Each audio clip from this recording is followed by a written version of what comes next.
Hello to all of you joining us and logging on. Thanks so much for being with us today. We are going to give people 2 additional minutes to join, and we'll get started shortly.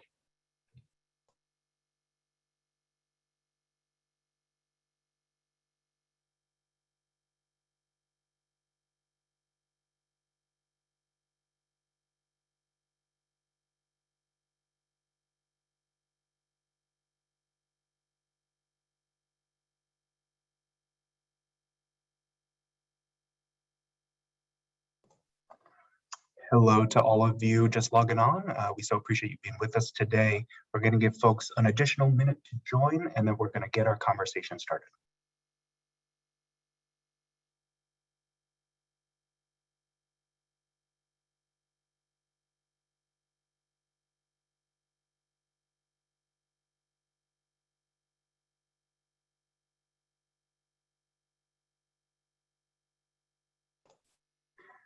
All right, we're a couple minutes past the hour, so we're going to go ahead and get this conversation started.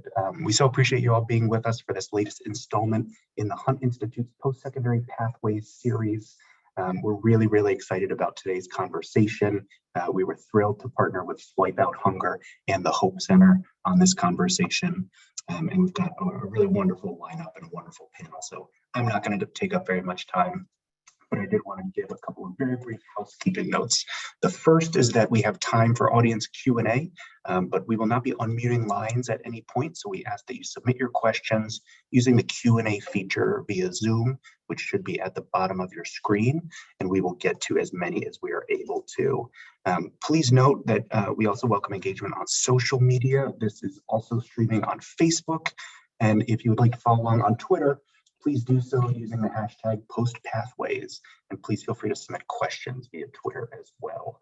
I also want to mention that captioning services are available for this webinar. There's a closed caption button towards the bottom of your screen as well. So with that, we're so looking forward to this conversation and your engagement. And without further ado, I'm going to turn things over to Rachel to get us started. Thank you so much, James. Really appreciate the Hunt Institute for bringing us together, inviting us in to co-host this webinar, and so appreciate all of you for taking the time to join this really important discussion. Settle in, grab some water, grab a snack. This is going to be a really, I think, honest and grounded conversation and a really pressing issue that so many of our students are experiencing this year. So thank you for taking the time to step into this room with us. As James mentioned, my name is Rachel Sumac, and I'm the founder and CEO of a nonprofit called Swipe Out Hunger. Since I was a college student 11 years ago, I've been at the forefront with so many other students of bringing the issue of college student hunger to light.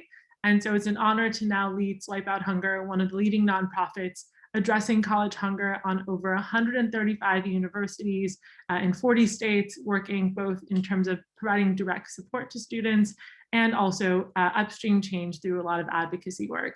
And I'm so pleased to share the stage with Crystal Yu and Dr. Chris Dowdy, who I'll introduce in just a moment and give them the chance to really introduce themselves. But this issue of college student hunger is one that we often in the basic needs space speak about very often, but it's not so much in the mainstream, which is shocking because 1 in 3 college students experience food insecurity, and that's only been exacerbated during the pandemic. This conversation is meant to provide solutions, honesty, and a chance for us to really talk about what does it look like to show up for our whole students. It's also been about 10 or 15 years that there's been a formal movement to address college student hunger, led by students, faculty, staff, and of course, our other partner of this webinar, the Hope Center, whose research has been at the forefront of making this issue undeniable, constantly producing reports. If you haven't gone to their website, there's a report on everything with crosstabs for days. So much gratitude to the Hope Center for partnering with us on this panel and for all the research that they do. So without further ado, I'll introduce our panelists. Crystal Yu, who's a student food navigator with Swipe Out Hunger, is a 3rd year entering John Jay College studying social work, and as well as Dr. Chris Dowdy, who's the VP of Academic Affairs at Paul Quinn College, the oldest HBCU west of the Mississippi. And you'll notice that Senator Crawford is actually not with us, which, if you know her, is a loss for us, but hopefully we'll have a chance to learn with her soon. She had a budget meeting come up, and electeds, no one owns their schedule, not even themselves. So unfortunately, she isn't able to join, but we do have the pleasure of having Senator Eric Putnam from Minnesota, who just this week, passed the hunger-free campus bill. Senator Putnam has been a huge advocate for basic needs and student food insecurity. So he'll be leaving one meeting and joining us soon in just a few minutes. But with that, I'd actually love to pass it over to Chris, Dr. Dowdy, to tell us a bit more about you, what brings you to this conversation, and your work with college student hunger. Sure. So I want to echo both James and Rachel, your gratitude to the sponsors of this and the folks who have done the research for years. And I want to say thank you to you both for organizing the panel and for your advocacy and for what your organizations are achieving in this space. And it's been a pleasure to get to know you guys a little bit over the past week or so, and get to know Crystal and some of the work that's happening across the country in these different, incredible stuff. So, and for my part, I've been at Paul Quinn College for the past, it'll be 7 years in August, which is hard for me to believe. So I feel like I just started. And part of what motivates me and drives me and has brought me to this conversation about not just basic need security in terms of hunger, but sort of how we engage the entire continuum of development challenges and of just sort of the question of how we're going to develop the assets of the communities in which we serve, is trying to solve for poverty in the context of education, which is sort of the key aspect of what we do at the college. And as we endeavor to serve our students in a way that is that they deserve, seeing how many of the barriers to their completion of their college degree just have to do with not being able to do simple things simply, and figuring out how to drive the right resources to them so they have the experience they deserve in school. And that means thinking about not just what they do every day in the classroom, but what they bring to the residence hall, what they bring to their apartments, to their families, because many of them are non-traditional in the sense of that they are caregivers or have dependents. And grappling with those realities has been transformative for me as an educator, and has changed the way I understand the responsibility of our institutions and organizations, and all of us actually going forward, if we mean what we say about using education as a way to transform our communities and our future, that thinking through basic needs security is a key aspect of our approach, is critical to having any integrity at all as we deal with these questions. And can I ask, on that note, you all are known for always being innovative and pivoting to meet students' needs, but were there any policies or pivots that really allowed you all to show up the way that you did at the start of the pandemic for your students and their basic needs? Sure. So,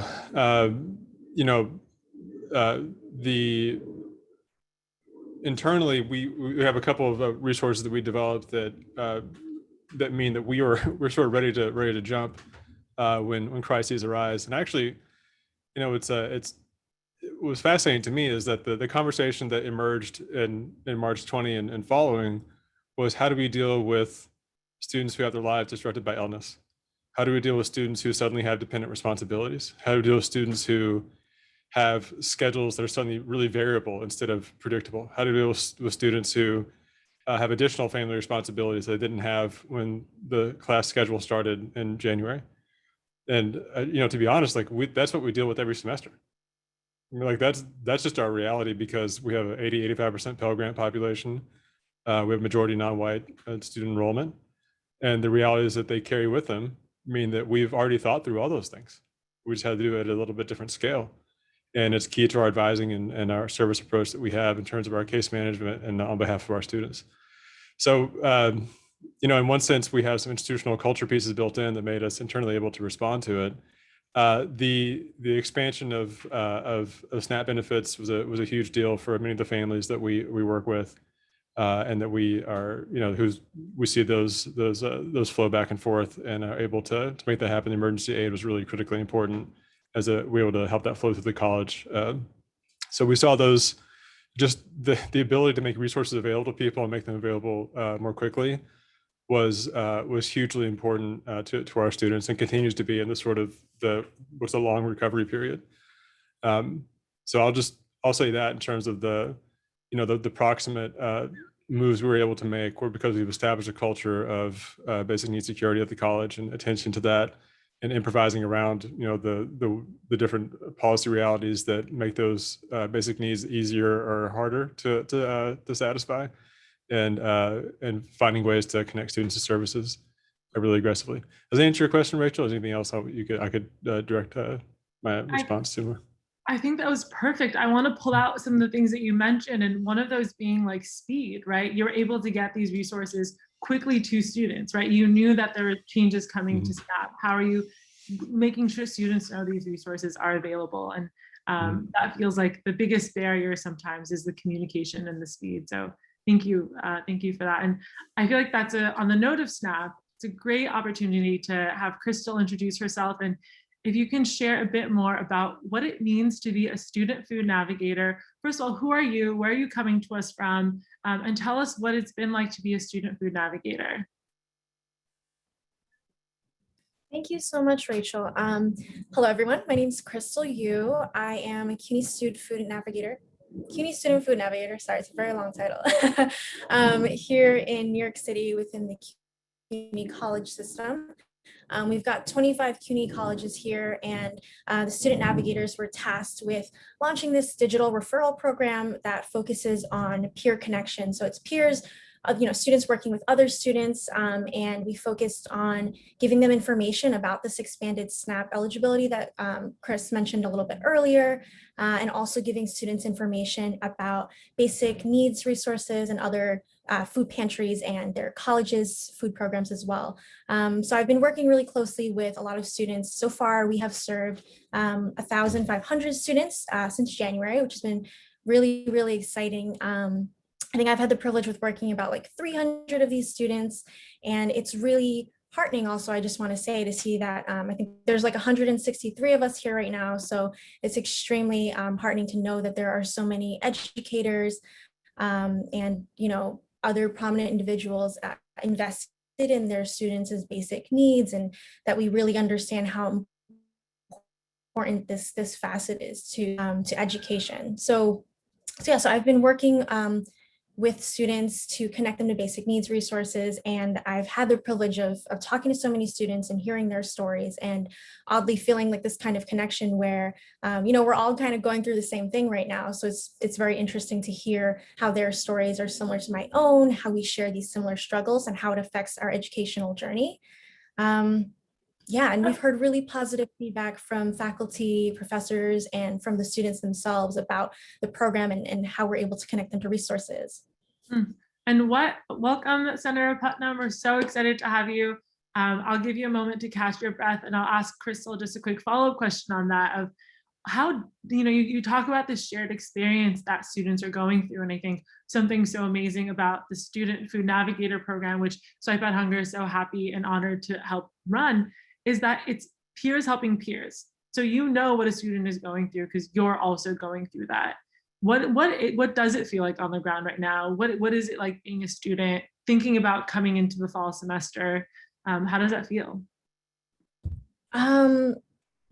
Honestly, I feel like a lot of students feel very differently about it. For me personally, I kind of feel like I'm not sure what to expect.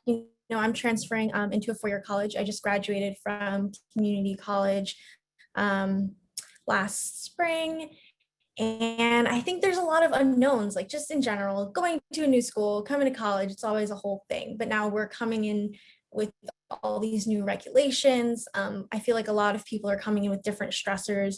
For me personally, there's a lot of stressors around housing, making sure that I have like my finances down, which I think is a very common concern, especially with the students that I've been speaking to. It's kind of stunning to me, really, that I'm speaking to students and I'm hearing their stories of, I'm struggling with housing here, or my mother is sick here. And it's just the story ways. And I think it's really revealing that I'm surprised, and I'm working with all these students. So I think that like each of these students themselves, there's a certain level of isolation here where we're not too sure that this is a common problem that other people are experiencing.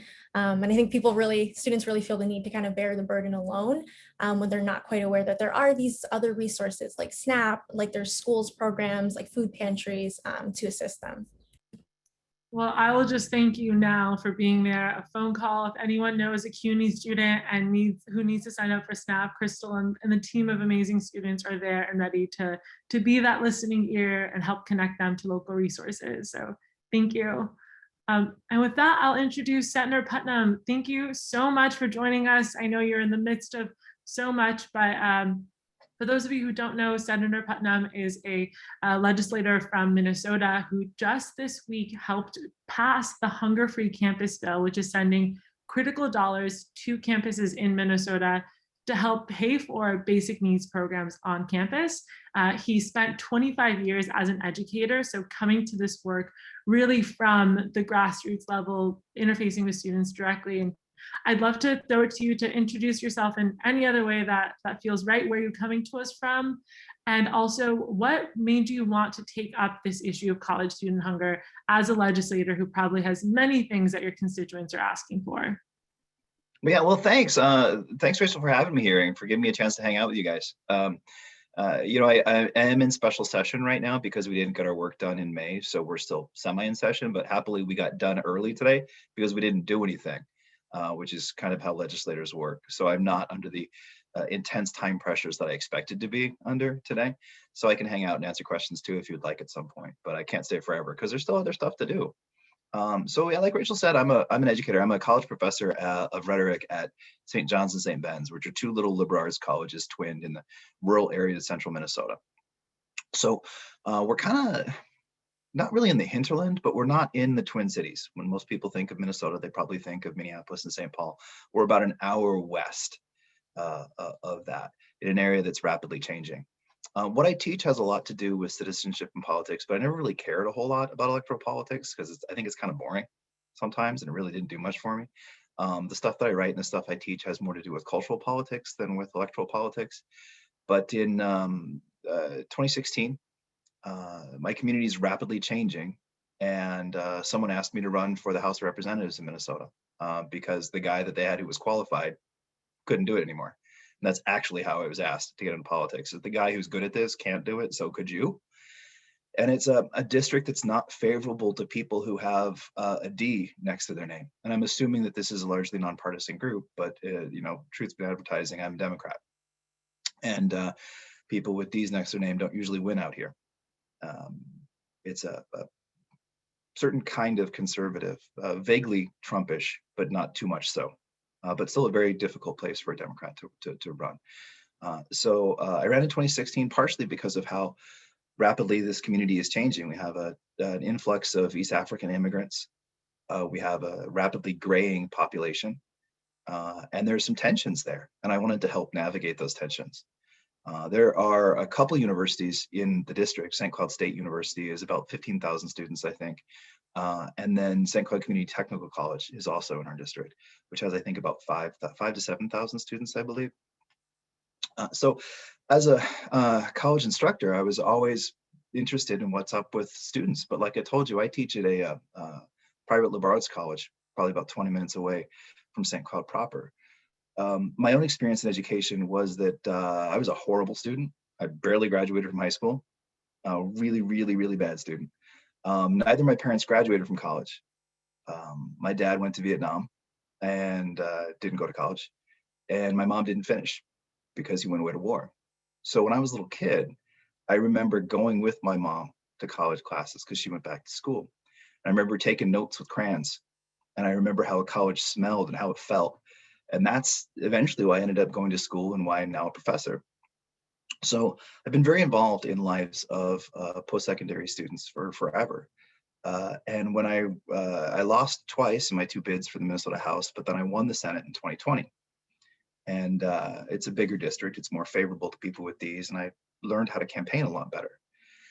As soon as I got elected, a good pal of mine named David Thompson gave me a call and said, you know, I'm trying to start a food bank. I'm trying to start a food shelf at St. Cloud State. And I could really use some help. And we talked a little bit about it. And I think that's how all real change happens, is the people who are most intimately affected by it tell other people. And if those people are empathetic and understanding and caring and curious, then they can go to work for it. So David told me a whole lot about what was going on in St. Cloud State. St. Cloud State's a food desert, as is St. Cloud Community Technical College, as are a lot of universities. And that's a horrible burden to put on young people who are trying to do better. So I got a little bit involved. There had been a very simple, kind of toothless, I would say, Hunger-Free Campus Act passed by the Minnesota Senate a couple of years ago, but there was no money with it, and it was for very few schools. And so it was obviously just kind of an idea rather than something that people were really caring about. And so I started to poke around and advocate a little bit for this this year in January. And had a whole bunch of meetings with some phenomenal activists and with our friends at Swipe Out Hunger, and some great people who were working on stuff for students just in general in the Minnesota college student organizations. And we really built momentum. I learned a lot about not just the need, but how we can fix it, and some novel and interesting things that we could do. One of the challenges that I think that this kind of activism confronts is the variety of different institutions. So in Minnesota, we have some schools that are doing great stuff for food insecurity already, and others who have yet to learn how to spell food insecurity. It's just not on the radar. We have some schools in rural areas, and we have some schools in real urban areas, and some schools in between. And each of those contexts provide different challenges, I think, for students suffering from food insecurity. And it also creates a political concern too. Now, you'd asked me in the email to talk a little bit about how we got it passed, right? I'm in the minority in Minnesota. We are the only split legislature in the country right now. And the Minnesota Senate is controlled by the party that isn't me. I'm also a freshman. So I'm just oozing with power, obviously. I don't know if any of you guys have read former President Obama's latest book, but he describes his time as a freshman in the Illinois Senate and says that freshman senators are called mushrooms because they're kept in the dark and only fed crap. So I decided that given my past, my biography, my professional interests, that this was something I should really work on. So we started talking about the Hunger-Free Campus stuff pretty early.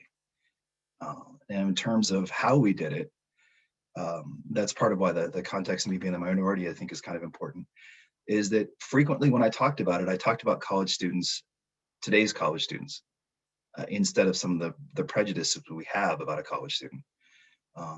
I often talked about post-secondary rather than saying college students, because in the political climate that we're in now, there are some people who want to turn colleges into vocational schools.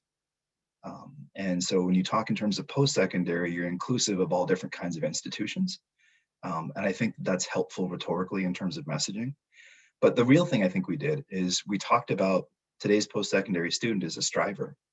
We tried to connect it to some sense of patriotism, of the kind of American dream, the working poor who's trying to do better. That was the message that I used a lot when I was talking about this with colleagues and when I was speaking about it in speeches on the floor. Is I talked overwhelmingly about people wanting to do better and needing to help them out, and people working hard. Those are, I think, sort of key words that resonate with the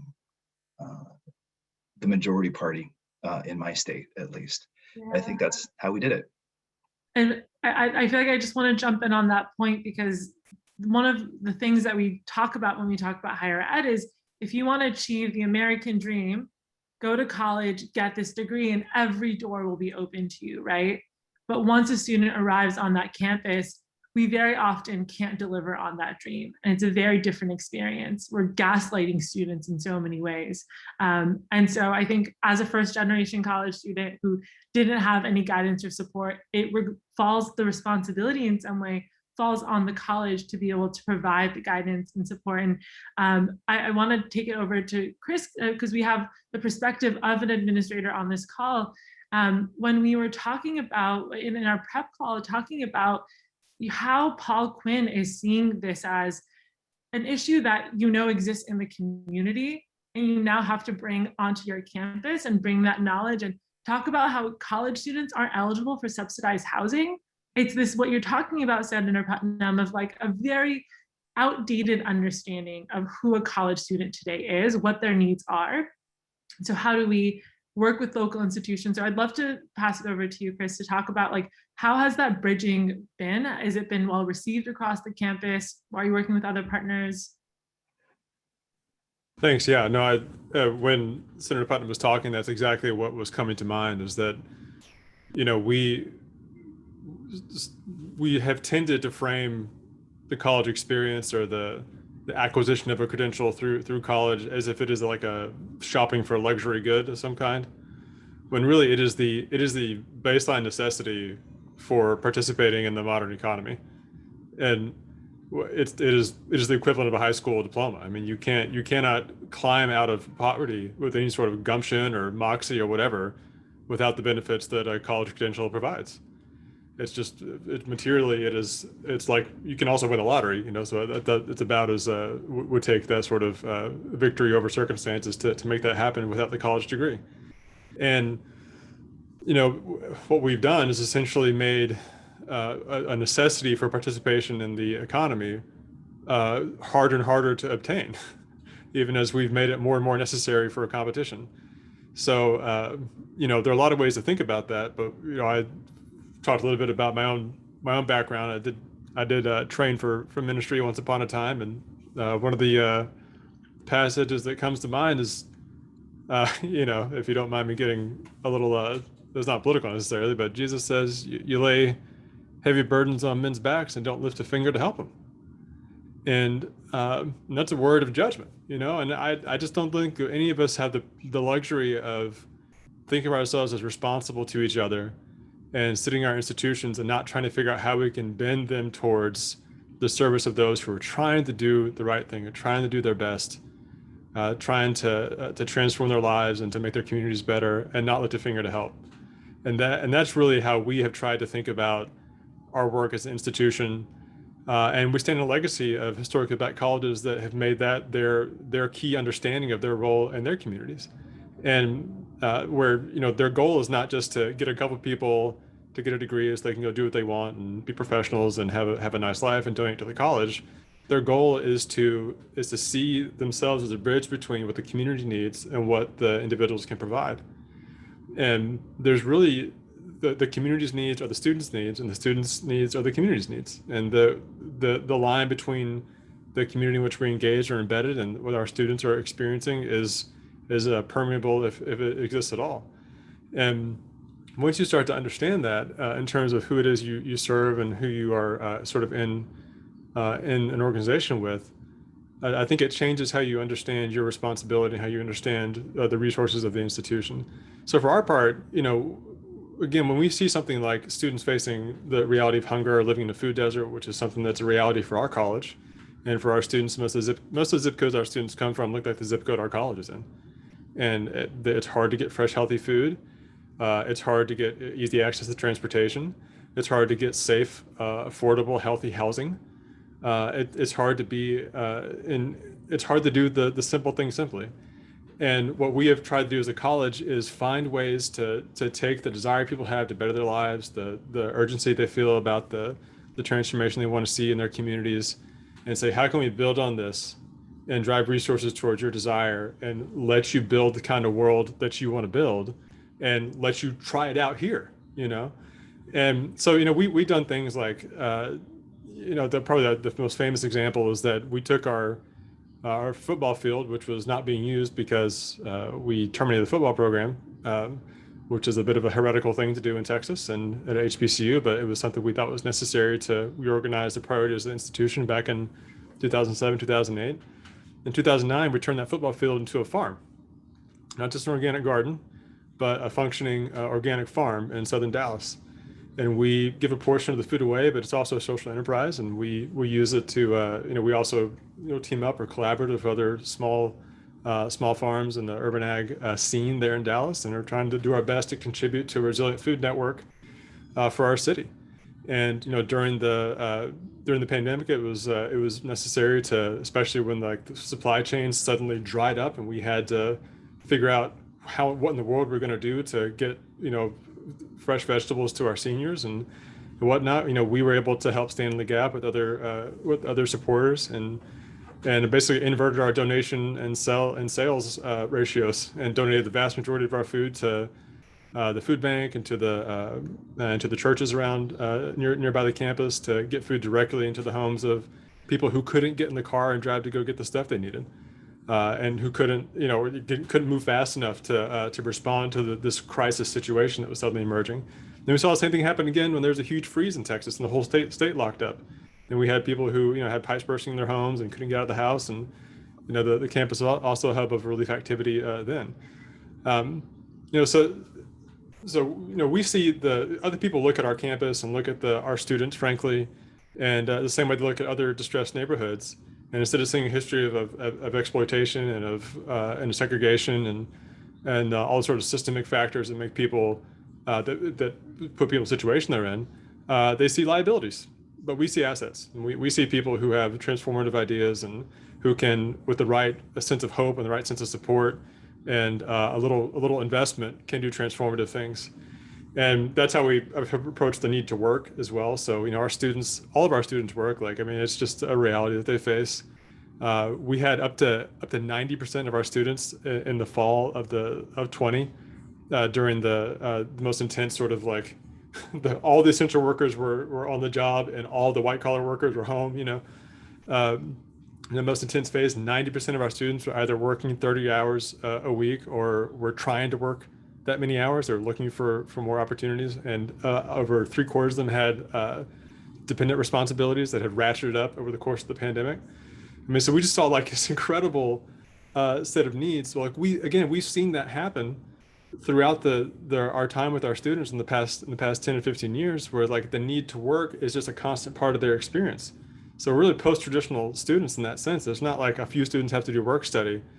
We transformed our college into a work college in the model of Berea and Warren Wilson. Those are historic liberal arts schools that have done this on their farms and their campuses. We took that model. We designed a year of work on campus that then prepares you to be launched into corporate partnerships and community partnerships across the city that helps you pay for school. So we essentially found a way to broker relationships with the corporate headquarters and the people in the city or supporters of the college, to sort of put their money on the table and not just say, we like your students, we want them to come, potentially have a job with us one day, but say, hey, we're going to invest in their education from jump and make it possible to take that desire and that need to work and marry it to educational benefits. So now, instead of having students that are working all night at a warehouse or doing security at somewhere downtown or whatever, working all night, and nobody cares what the final schedule is, we've brokered relationships with people all over the city who can support our students academically and help them find jobs that are close to their majors, and help us calibrate our offerings so that they actually make sense to the industries they want to be placed in, while at the same time making sure that the students are protected and have support and training and coaching, and that we can sort of mediate some of those early career bumps while they're sophomores and juniors. So again, if we think of our institutions not as pass-throughs for people, or just responsible for only one thing, if we try to solve for the bigger issues that we're all facing, understand that our communities are not siloed from the institutions that make them up, then we start to solve problems in collaborative and sort of creative ways, where we can sort of use our resources to, in the gap where the students may not have every access to every need they want, that we can help sort of bridge that gap and bring people to the table who can help support them. And to your point, we've had this tremendous challenge with the lack of quality housing stock in our neighborhood around the college, and the lack of transportation options. So it takes an hour on the bus to get from our campus up to jobs in the downtown area in Dallas. That's crazy. It takes me 10 minutes to get to school, and I live downtown. I just get in the car and drive. It takes you an hour to get on the bus and get up there. So we've worked with other people to have housing solutions that are closer to the jobs that the students need. But we really, one of the things that was sort of crazy making is that there is sort of designated subsidized housing in the area, but we don't have access to that with our students, because if you're a full-time college student, you're not allowed to get subsidized housing. It's to me, I'm it's crazy. That's exactly who needs it. It's you're dealing exactly with the people who are doing their best to get themselves out of a difficult situation and help raise their families out of this. And instead of giving them, reaching out your hand, helping them climb up the ladder, you're pushing their heads they're trying to climb.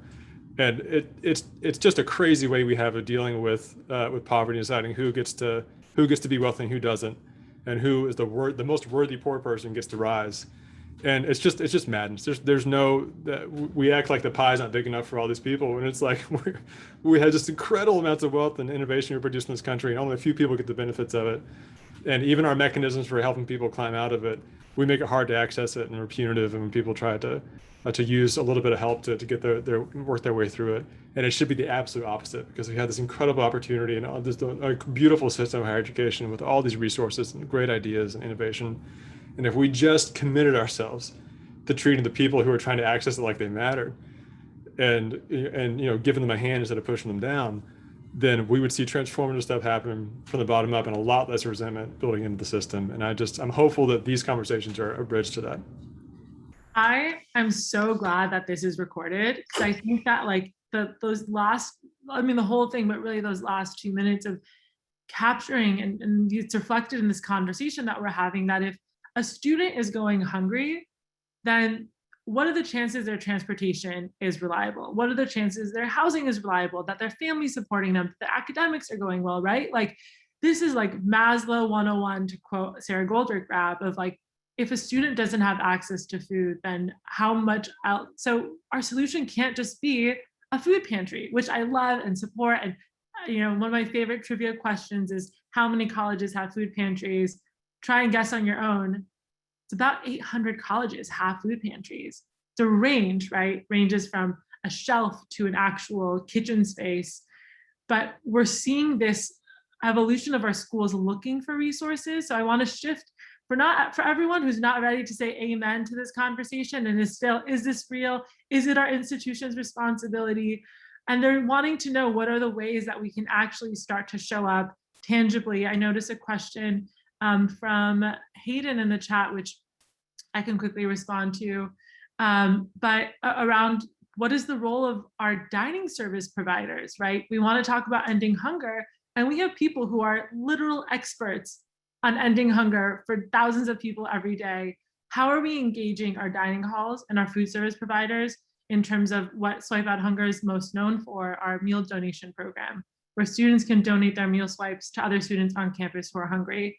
Or how are we working with that food service provider to buy, at cost meals through their supply chain to staff and to fund our pantry? Or better yet, are our food pantries working with their local food banks to get that healthy produce reliably for free? Do we have a relationship with our county or state to have someone enrolling our students in SNAP, right? Once a week, preferably every day. Preferably you'd have a basic needs coordinator whose job it is to help students connect to these resources, but starting with connecting with our county or state office to connect those dots. For those of us ready to make our football fields into what I love the distinction of, not a garden, but an actual farm, right? Gardens are cute and they teach us about how things grow, and we should all know that, but a farm actually produces enough food. And Crystal, I want to hear from you, and please keep the questions flowing in the Q&A. I touched on a few things if you want to go deeper on those, but as a student who's helping other students connect to resources, what's some advice that you would give to anyone watching who wants to show up and help address student hunger? Yeah, I mean, that's a big question, but I think just to touch on some of the things that Chris mentioned, I mean, I couldn't agree more about the role that colleges play in supporting their students. And, Chris, when you mentioned the conversion of the school's like football team funding toward having, a farm that both employs students, provides food for the community and for the students, I think, and also, I guess, social enterprise, right? That kind of program is similar to the CUNY Student Food Navigator program that I'm a student navigator in, where you're creating jobs for students and you're also helping other students, which I think is a great 2-bird, 1-stone thing. And it's not even 2 birds, it's like in terms of, job creation for students, also helping students access resources. There is a level of support there that I think is really important. There's a real connection that I think we're able to form with our students as peers, and not just student to student, but when I'm talking to students, I generally look for as many resources as possible to connect them with, because they are primarily coming in, or they're originally coming in for assistance with food support, but often, like we mentioned, Maslow's hierarchy of needs, right? That's not the only thing that is a concern. Generally, I mentioned housing's a big one. Unemployment, a lot of health issues that tend to come up. So there are a lot of other unseen things that tend to come out when you're talking to a student. You find out, oh, okay, you need help with your SNAP case, or, you guys are struggling with this sort of nutritional food thing that I can help you out with. But behind that, there's all these other problems kind of piling up. So when we're able to make that connection, we find out about these things and we can connect the student to other resources in their community. And I find that when I'm like kind of looking into this, the first thing that I do is I do actually look into the students' college to see if they have like an advocacy and resource center, if they have that kind of basic needs coordinator that we were mentioning earlier. And I think New York City students, luckily, like I've seen in the CUNY system, I believe for the most part, we do kind of have that support office, or at least a coordinator. We do have some out-of-state students that come into the program, which has been a little challenging because I'm best equipped to understand New York City, but I'm kind of navigating, all these other different states and trying to figure out how to connect the student to resources in their state. And the first thing I do, because I don't know anything about that state or the programs that they might have, is I look into the students, their school, poke around on the website and see if I can find some sort of like basic needs coordinator, some sort of case manager within the school that would work with the student. And it's interesting to me, just like, I feel so much more relieved when I'm like, oh, you can talk to this person at your school. Like, they know your area, and it's difficult sometimes because I'm seeing more and more that not every school has that available, and not every school has the food pantry available. And it just makes me feel like there's so much less that I'm able to give the student. And I also find that as I'm working with students, every day as I've been for the last 6 months, there's a lot less resistance to accessing these resources, like, going to a food pantry when it's within their own college or when it's within somewhere they're familiar with. Like we're used to just walking to our college, going into an office and figuring it out from there. But if you send a student like a food bank, a food pantry in the neighborhood, there's a lot more resistance. Like it takes a little bit longer. It takes like an extra week of me being like, hey, did you get to check out that place yet? Do you have any questions? You want me to call them with you, as opposed to their college where they're kind of friendly faces, and similarly, New York City has a grab and go meals program in our New York City public schools, which is like elementary, middle schools. And I commonly refer a lot of students there because they're basically just going to the school that they grew up in, they're going to their middle school to pick up a bagged lunch. And it's much simpler and it's less intimidating. So it's really interesting kind of the softening effect that education has here and just how much it's able to really reach students in ways that other resources might not be able to. And I think that I might have missed like half your question, Rachel. All of my questions are really arbitrary. I'm just trying to like bring out all of your brilliance. But I love this note that you just like very casually touched on of you following up with students and saying like, hey, like, did you find the thing that I tried to connect you with, right? So much of it is making sure that it was clear that they didn't feel stigmatized to go and ask for that help. There's a couple questions flowing in through the chat that I would love to open up for folks.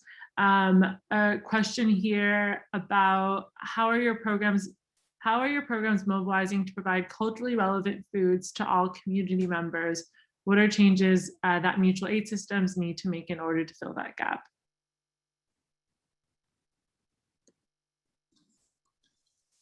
I'll speak to that a little bit. It's a really bad plan to have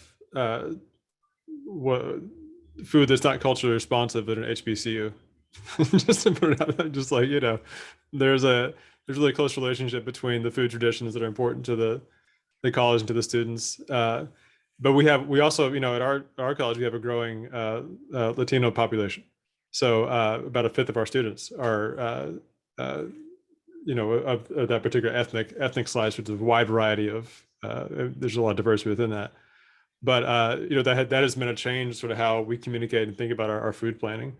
So we definitely had to, in order to be mindful of the way we celebrate all the different aspects um, of our community, we've had student leaders sort of take the lead at thinking about how to intentionally incorporate that into the dining services planning, and then to the supportive stuff. And I actually want to say something about that in terms of the student voice and choice and how important that is in this process, and connect that to the dining services question you asked, Rachel, and some of the stuff that Crystal has mentioned.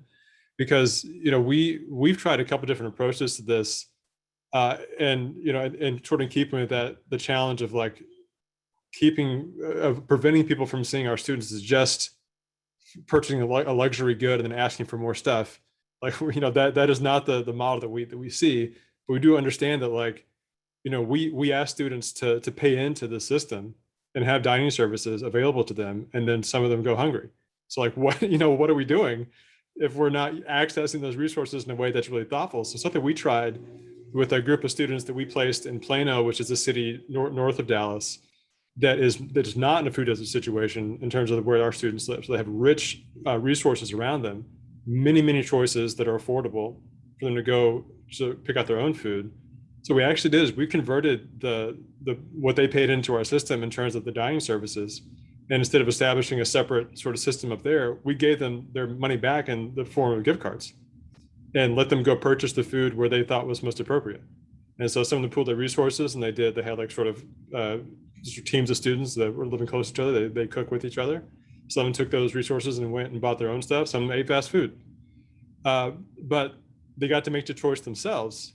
And they're able to do it in a way that was, mathematically, we knew they were covered in terms of having their, and then we checked in, and we have again a case management model where we're watching everybody, make sure everybody's okay. But we use that as a way to say, hey, look, like you're in a situation where you're actually not in a food desert. You're in a different location. You're in a place where you have a lot of affordable choices, and we have the resources devoted because of the way that the payments work. So we're going to just release it to you and let you make the decisions that make the most sense for you. And that works if the burden that students are taking on when they're paying for college doesn't entail huge amounts of risk to them in terms of the loans they're taking, the interest they have to pay on those loans when they graduate. Like, because we dedicate ourselves to having an affordable model for paying for college, where ultimately a third party is going to be subsidizing your education because you're providing service of value to them in the course of your work, that we're able to have that conversation and think about that partnership in a way that reduces risk to the student while giving them more choices as they come through our programs in terms of how to satisfy their basic needs. So the system is all connected in the sense of like what sort of risk we expect students to take on when they join us to take on the challenge of a college degree. Do we want them to, well, so that's how we tried to navigate that particular challenge with our students who lived in a situation that was not a food desert, and we were able to use the resources to give back to them. But it depends on how students pay for school, because we can't ask them to take out a loan for basic needs. It's just like, it doesn't work. We did a study this summer with in partnership with TREG, and we found out that I should actually look up the numbers, but it was more than 20% of students. Maybe someone on my team, Tennille, can slack me the actual percentage, but it was a significant percentage of students had taken out loans to pay for food, right? Like explicitly for food. And so we were getting to a point where people are acknowledging this is the cost of coming to college. And she did, 24%, thank you, Tennille, are coming to college and realizing that this is the reality. And the idea that we've romanticized the idea of being a starving student to the point where students have internalized that message, where they might not ask for help because of that, is, I think, the biggest fear I have. So how do we, as leaders in our space, as fellow students, as lawmakers, remind students that this is not normal, that whether it's your school or your institution, you're finding the support. And I think, Chris, you talked earlier about having things be simple and easy. I'll be the first person to say that higher ed financing is a shit show, right? Like the fact that we have disinvested in our institutions at the state and federal level to the point where schools had to bring in for-profit companies to help lower the cost, to help run operations, where the people we hire on campus are often contractors who they themselves are experiencing food insecurity. And then we just pass the bill off to our students to cover whatever is left. And so as we try and fix this problem, it's going to take a lot of change and a lot of investment, which is why it's amazing to have legislators like you, Senator Putnam, who are starting to talk about the investment that we need to be making to make sure that our schools have the funds. Well, if I could jump in on something that Chris was talking about earlier on the question of culturally relevant foods. To me, I think there are some schools where it's on the radar and some schools where it's not in Minnesota. And so I worry about those schools that aren't. But one of the things that I like about some of the legislation that we're talking about to deal with food insecurity is that we're also talking about as an opportunity for education and building student leadership. So in those places where we don't have culturally relevant foods, or people aren't talking about that issue, now we can, because we can use food insecurity, I think, as a lever or as an index to talk about other issues that students are struggling with. Because exactly as Chris was talking about earlier about transportation and housing and all these things being interconnected, we can, I think, now that we have some momentum on the question of food insecurity, also start to reach out to those other issues and start to bring them into the same thing. And also in terms of cultural diversity and complexity, we can say, hey, we're talking about food here on this campus. Maybe we should talk about kinds of foods too, as long as we're there. Yeah. And as long as we're talking about kinds of foods, why don't we talk about the kinds of people who are in school here? So I think that there's avenues for extension, both for legislative and educational change. And I want to draw attention to a comment on that note from Patricia, who I think is the Deputy Secretary of Schools in New Mexico. Using the word food desert is problematic. So I'm learning in this moment as well. I use food apartheid interchangeably, but now it's so helpful to know that distinction if everyone can check out the Q&A of why the term food desert is very problematic. Thank you, Patricia. And so a couple more questions as we begin to round out this session. What are some best practices you've found at the institutional level to gauge students' basic needs and security, especially considering that many informal touch points are necessary to be able to meet students' needs? Another question around what are some successful methods that you have seen to get more students to apply for SNAP benefits? I'll open these up to the room. Yeah, I can speak to, helping students with SNAP and kind of getting rid of some of that stigma. It's definitely a process. And I think that a lot of students, like I said, there is that stigma and there is that kind of worry of, I'm not going to be approved, and just the stress of like, I have finals to do. I'm also working. I got to take care of my brother, my sister, my mom. So like nobody has time to look at this super long, this application that is like foreign. We don't know much about. Speaking as somebody like that's pretty much what I thought before I was in the program. And I know a lot of students kind of echo that. So I think it's been really helpful, as Rachel mentioned earlier, to kind of have that one-on-one support where students do have check-ins. I know for me personally, when there's, it could be from any office, like it could be from the Birth Start office, it could be a professor, it could be from the Career Counseling Center, but when there's someone that kind of like sends me a check-in email, I'm like, oh, right, I was thinking about this, I was talking to someone about this, let me revisit it. And it kind of provides students with that little nudge and that extra support to re-examine something that is really important to them and they do want to address, but just there's so much other stuff they're thinking about that it's hard to make that time and space. Another successful method, I think, is really just about outreach and education. I think that there's a lot of misunderstandings about, stigma and misunderstandings about food benefits, how SNAP works. I know a lot of students, I'd pretty much say like a ton of students do not know about the SNAP eligibility changes. I have a feeling that even if I wasn't working with Swipe Out Hunger as a student navigator, I don't even know if I would know. Will you tell us what the change was? Yeah, sorry, I've just been saying changes and not mentioning it. So I know on the federal level, SNAP eligibility was changed for college students. That way, if the college student has an expected family contribution of $0, or if they are eligible for work study, not necessarily enrolled, but just eligible, then they would qualify off of just that. You'd still have to qualify off of income and citizenship status. They might be eligible for SNAP. In New York City, it was a little bit more specific. In October 2020, Governor Cuomo, I think the specific change was that CUNY SUNY students that are enrolled at least half-time, I believe, and like a qualified degree program would be eligible for SNAP. Whereas in the past, students had to be full-time enrolled and working like 20 hours a week, which a lot of students do, but is not necessarily, what everyone has going on. So I think destigmatizing and education is really helpful just for students to kind of have that information at hand.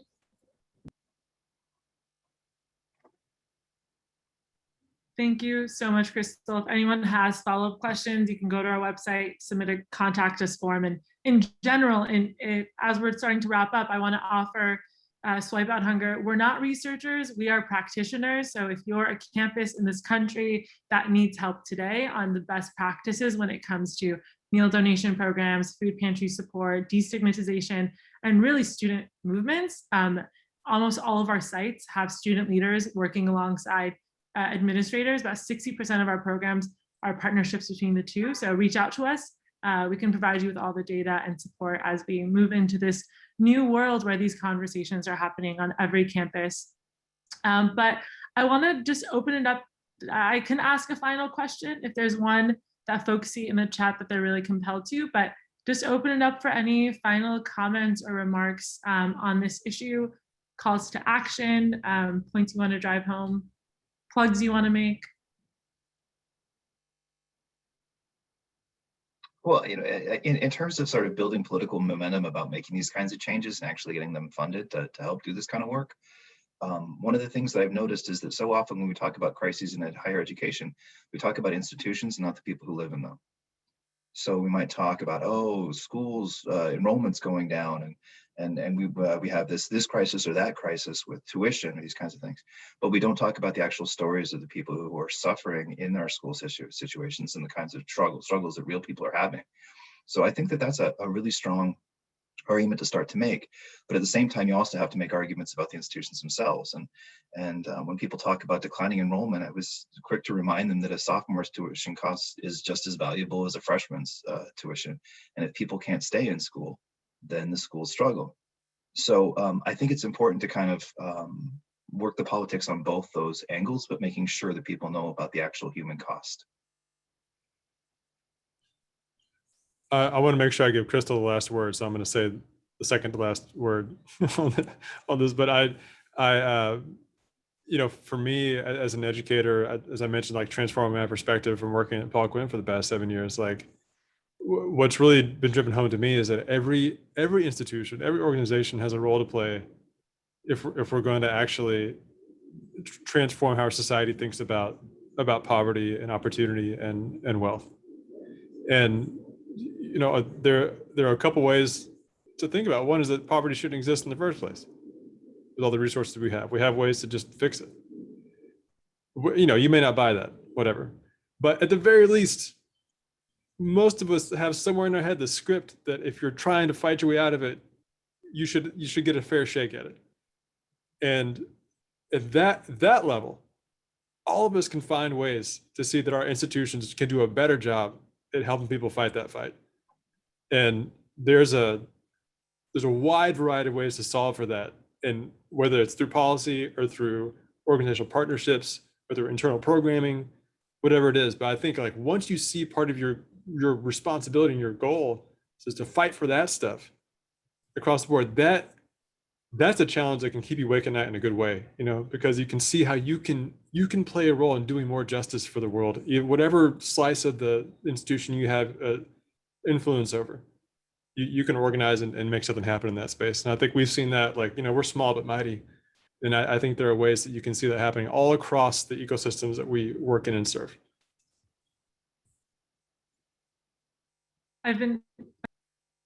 No, it's okay, Rachel. I was just going to say we're coming up on time, and I took all these notes of all the brilliant things you all said with the hope that I'd be able to recap some of this. But I want to pass it over to James in a moment. But before I do, I want to thank all of our panelists, Crystal, Dr. Dowdy, Senator Putnam, for joining us on this really engaging and wide-ranging, in the most appropriate way, conversation. Thank you to the Hope Center as one of our partners here, and the Hunt Institute. If anyone wants my notes, send me an email, rachel@swipehunger.org, and I'll send you all my key takeaways. Thank you so much. This was such a wonderful conversation. Thanks again to our terrific panelists and to all of you for joining us today. I'm going to be extremely brief, but before I go, I want to let you know about upcoming webinar opportunities from the Hunt Institute. Next week, we are blessed to have two webinars in our Race and Education series. The first on misogynoir in education, diving into the experiences of Black women in education. And the second is on combating the model minority myth in education. Then on Tuesday, July 6th, we've got a great conversation in our early efforts series that's about infusing equity across state early childhood systems. That's it for us. Thanks so much for joining. This was a terrific conversation. I hope you all found it as valuable as we did. And thanks for your time today. We hope to see you again soon. Thanks, everybody.